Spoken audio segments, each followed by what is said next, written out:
Oh, I liked it. I knew I was going to get a chance to play, and at that time, this was my 10th year, so I was like 30, 31, 32, somewhere like that. And I did get to play a lot. Unfortunately, we didn't win any games. We were an expansion team with Seattle that year. I think Seattle managed to win 2, and they beat us. They beat us 13-10. I still remember we had a field goal blocked right towards the end there. But we had a chance to win 3 or 4, but we couldn't quite get it done. And then I got released after that, and then got cut by a couple of teams the next year, Denver Broncos, and then actually I had 1 week with the Miami Dolphins.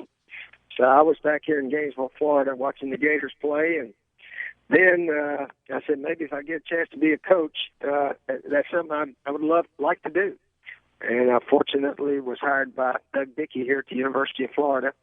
Unfortunately, he got fired at the end of one season, and I miraculously got a chance to go to Georgia Tech. Their quarterback coach left for a better job, and I'd known the coach up there. So my career stayed alive barely 2 or 3 times, and then I got to be a head coach very early in my coaching career, only 5 years as an assistant coach. So I was really blessed in the coaching profession.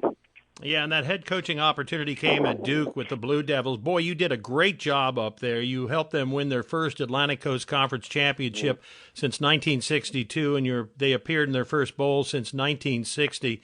And you regularly beat the bigger rivals. Was it because of your scheme of playing, meaning your offensive scheme? Because, again, they were still running the football primarily like they were in the Big Ten down in the Southeast Conference, and you came in throwing the ball all over the field and creative plays. Was that the primary reason for the success there? Well, I think so, Ron. I tell you, we really had a lot of good offensive players at Duke back then. Defensive kids, not quite as talented as maybe a lot of schools, but they played their hearts out and they played tough, and really was a fun team to coach. All those Duke teams that I had there in '87, '88, and '89, and a big part of the book, Ron, is some motivational things that I learned along the way. And the ACC championship we won at Duke in 1989 is the only one that Duke has won in, I think, the last 54 years. And I really believe the reason we won it, I came across a motivational sheet about setting goals, set 5 or 6 goals, and talk to your team, talk to your leaders of the team, and get them together to set the goals and try to achieve them, and talk about them briefly as you go through your season. And at the end of the year, you look back and see what you did. So I decided to do that year, 1989. I got with the seniors and the captain guys and so forth. And at Duke, our goals were basically, hey, have a winning season. Hey, go to a bowl game. We had not been to a bowl game in 29 years at Duke. So that was a good goal. One guy said, let's try to win all of our home games, beat North Carolina, who's our big rival. And then one of the players said, Coach, we think we can win the ACC championship. I said, wait a minute now. We don't want to make a fool out of ourselves. That would get out publicly. He said, no, we play a bunch of good teams at home here, and we think we got a good team. And so I said, okay, we're going to put it on the books here. Let's keep it quiet, though, just among ourselves, and we'll see how many of these goals we can reach. Well, we opened up 1-3. Now, all 3 losses were on the road against some pretty good teams. But we turned it around against Clemson. We had a big upset over Clemson, 21-17 at home.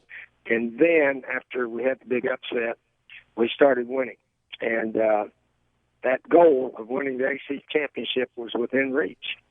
And sure enough, we won the last 5 conference games and won the ACC there in 1989. So I took that. I got the head job at the University of Florida right after that. I said, man, we're going to do this goal setting. And the first 6 or 7 years here at Florida, we won the SEC. 6 or 7 years, and Florida had never won one in 57 years. So the motivational material in this book, I'm convinced, is what really probably helped set us out to win some championships. What was the catalyst of the national championship at Florida in 1996? Could you read your team well enough to know you had something special on your hands, Steve? Oh, certainly, Ron. That was a goal that year. It was actually a goal the year before in '95 when we were 12-0 and Nebraska really clobbered us in the Fiesta Bowl, which was for the national championship. And then the next year we had another good team, and